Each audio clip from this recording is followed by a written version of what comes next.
We are here with Ana Banana, talking about her art and a little bit about what happened to her as a child that made her become a banana. Okay. Right. Well, actually, nothing really that I can tie it to predicted the banana syndrome or whatever you want to call it. I was always loved art, even from elementary school on, and wanted to do the Saturday morning art classes, and it was a big deal if, I didn't get in one time, and then somebody moved to Vancouver, so I got into that.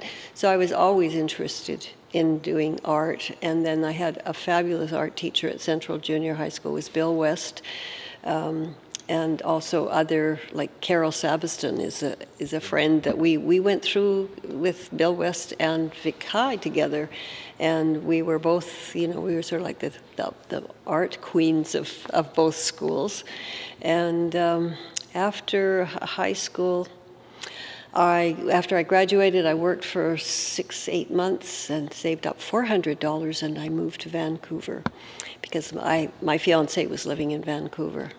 And there was no bananas in my life at this point. I was definitely into painting and drawing, and then I went to UBC and got a teaching credential with a specialty in the arts. So I had Penny Goldstone, was a fabulous teacher in fabric arts, learned batik. So it's still no bananas showing up on the scene at this point. But then I taught for 2 years in a couple of public schools, and they were pretty tight. They were pretty controlling. Like I had to move from one school to another because they didn't want me to get on permanent staff until they made sure that I was correctly disciplinarian and make sure the kids didn't talk in the classroom, which I thought was absurd. But anyway, I towed the line. I got my teaching certificate, but then I got offered a job at the New School, which was an experimental free school of, any of the words that denote a lack of control by higher authorities. And I was there for the better part of 3 years. And in the second year, we had a director, I'm not going to mention any names, but he didn't do much in the way of directing, and the school started to unravel, and the kids were doing things like burning all the hula hoops that were out in the yard, or burning all the rubber cement, and this kind of stuff going on. And I kept saying, what am I doing wrong that this isn't working? And eventually, I was in the basement getting some art supplies, and I could smell smoke. And I went, where is this coming from? And we had a stage that was about this high off the floor. And I looked in the little cubbyhole, and there were 3 7-year-old kids with a paper fire. And I just went, oh my God, this is so, totally outrageous and beyond any free school acceptable behavior. And so I started agitating, and the guy who was the director said, "Oh, you're making too much of a fuss. This isn't. They're not trying to burn the school down." I said, "No, they may not be trying to, but they just might. And where do we sit as supposedly responsible adults?" So we went to battle, and in the end, he left the school with something like 16 kids. Why anybody wanted their kids to be with him, I don't know, but that's what their choice was. And then that year carried on, and there was a group of boys who called themselves the Monkey Patrol, and they liked to roam the school freely, and there was an empty classroom next to mine, so they had Cuisinart wars in there, throwing Cuisinart rods at each other. And they called themselves the Monkey Patrol, and they called me Ana Banana. Okay, so that's it.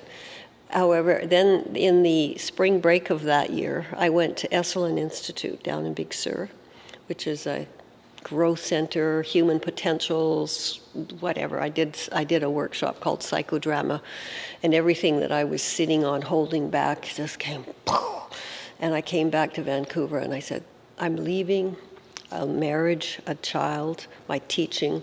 I'm getting out of here in 2 weeks. I sold my car, bought a van, had it made so I could live in it, on the highway, driving along, saying, my God, I've never been anywhere by myself before. What am I doing? I kept going, and I ended up at Esalen for the better part of 2 years. started out as the breakfast and lunch cook. Went around to some of the people I'd met when I was in the workshop, and I said, how do you get a job here? And they said, well, don't sit in your van waiting for someone to come and knock on the door, because everybody on the coast wants a job at Esalen. So he said, look for something that's useful to do, that's visible. So I looked around, and there was the beginnings of a vegetable garden. So I started showing up at the vegetable garden in the morning saying, well, what needs to be done? Tell me, I'll do this, I'll transplant, I'll put the manure here, whatever.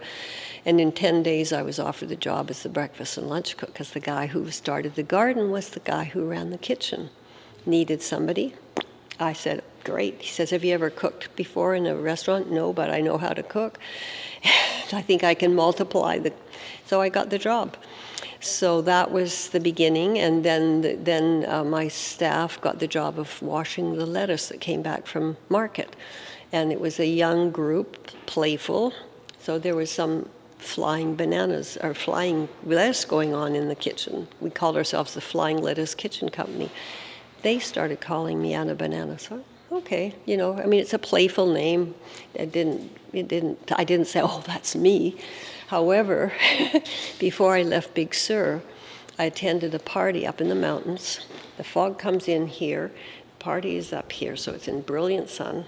There's a band playing way over there in the field, and a crowd around them, and I'm standing there with some friends, back from the crowd a bit, and this guy comes running out of the crowd, staggering, he's obviously drunk, coming towards us. We didn't pay much attention, but he came by, and he bammed into me, knocked me off balance. I backed up a few steps. I couldn't go any further, and I fell over backwards. And I felt around to see what had saved the day, and I found I was sitting in a box of bananas. At which point I said, okay, I got the message, I'll do it. Whatever it is, I didn't know. All I knew was that I was going to use the name.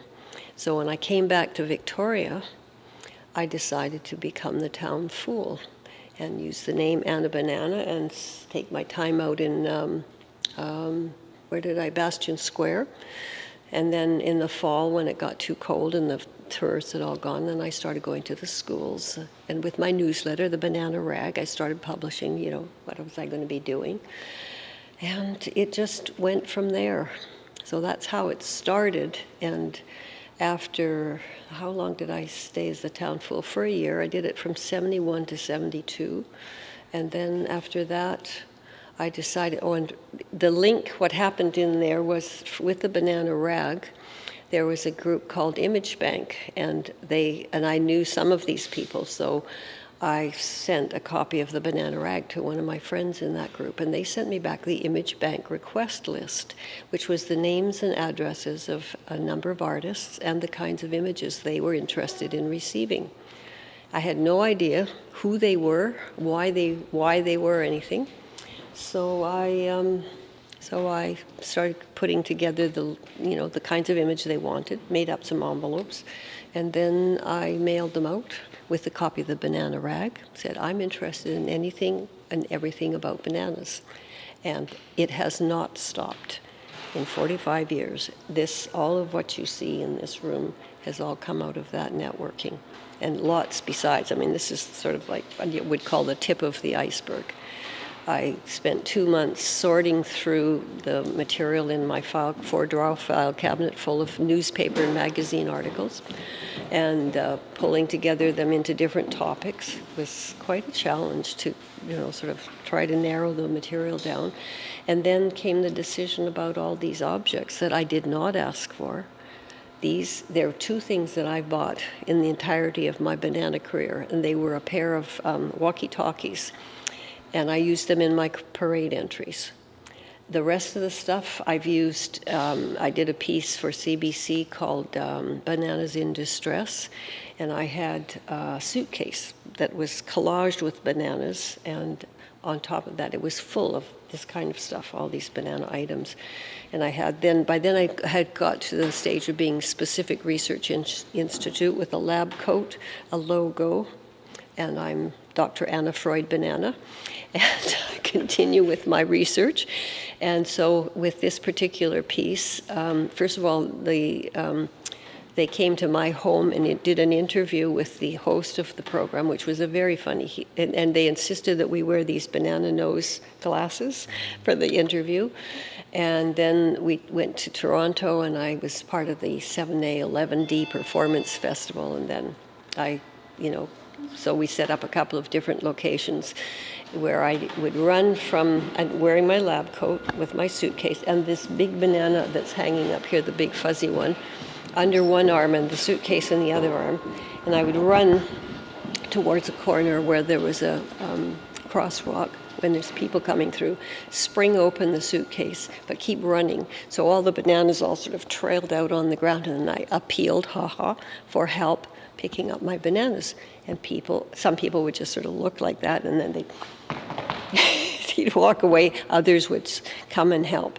And that was how that piece went. So my work is always based on engaging the public in some form of collaboration with me, even if it's very simple, like helping pick up bananas.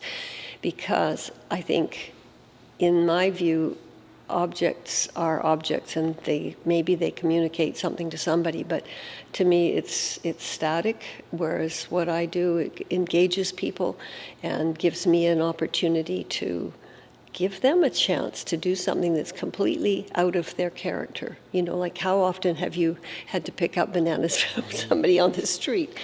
So that's been my modus operandi as a researcher. I've done one piece in Germany called Proof Positive, Germany's Going Bananas. And I constructed 2 tests, the Rorschach banana peel test, which was a basic, like the Rorschach tests, only instead of ink blots, we had banana peels, 9 cards or 12 cards, whatever it was, and a response form. And the other, so parody is also an important part of my things. Like, I like to kind of joke about the things that we take seriously. The Banana Olympics is another one. I think that far too much money is spent on Olympic game proposals, the venues, the places for the athletes. The whole thing is just so totally overblown in my view, whereas that money, if it was spent on local sports, encouraging, people to be engaged rather than be passively watching, that's where I'm coming from.